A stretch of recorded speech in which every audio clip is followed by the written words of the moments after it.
Au service, l'Open d'Australie, mais avantage à l'US Open. S'agissant des dotations, les prize money, comme on dit sur le circuit, pas besoin de Hawkeye, l'œil de lynx en français. Le tournoi américain domine les 3 autres grands chelems de la saison, et d'assez loin d'ailleurs. 40-0. Dernier tournoi majeur de l'année, fin août, mais premier pour l'argent distribué, l'US Open, donc 52 millions d'euros. Les 2 tournois européens, Roland-Garros fin mai et Wimbledon fin juin, ont distribué l'année dernière à peu près la même chose, 42 millions d'euros. En 2019 toujours, l'Open d'Australie était un peu moins généreux, 39 millions d'euros. Mais cette année, la dotation grimpe à 45 millions, plus 14% d'augmentation. On verra si les 3 autres tournois cette année emboîtent le pas de l'Open d'Australie et de sa forte augmentation de dotation globale. Alors maintenant, comment sont réparties ces dotations? En fait, toujours un petit peu de la même façon.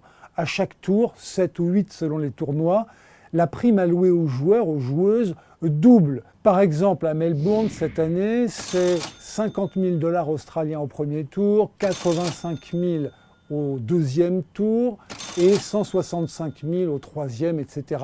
jusqu'à la finale et la dotation du vainqueur qui est cette année donc de 4,5 millions de dollars australiens. Alors il y a une différence toutefois entre les différents tournois. Si on additionne les primes que touchent les finalistes et les vainqueurs des tournois masculins et féminins, sachant que les hommes et les femmes touchent exactement la même chose, on arrive à 20% de la dotation globale pour l'Open d'Australie et pour l'US Open, mais seulement 18% pour Wimbledon et 16% pour Roland-Garros, le tournoi français qui apparaît, semble-t-il, comme le plus égalitaire, disons plutôt le moins inégalitaire des 4 majeurs de l'année.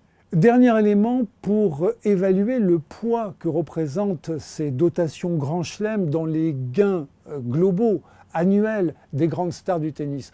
Prenons l'exemple de Rafael Nadal, gain numéro 1 de l'année 2019. Les 4 tournois du Grand Chelem ont représenté un quart des tournois auxquels l'Espagnol a participé, mais la moitié ou presque de ses gains. Normal, il a gagné Roland-Garros, il a gagné l'US Open, il a été finaliste en Australie et demi-finaliste à Wimbledon.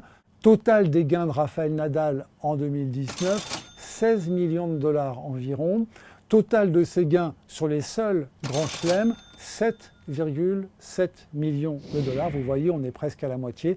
C'est dire l'importance d'un tournoi du Grand Chelem par rapport à n'importe quel autre tournoi disputé dans l'année.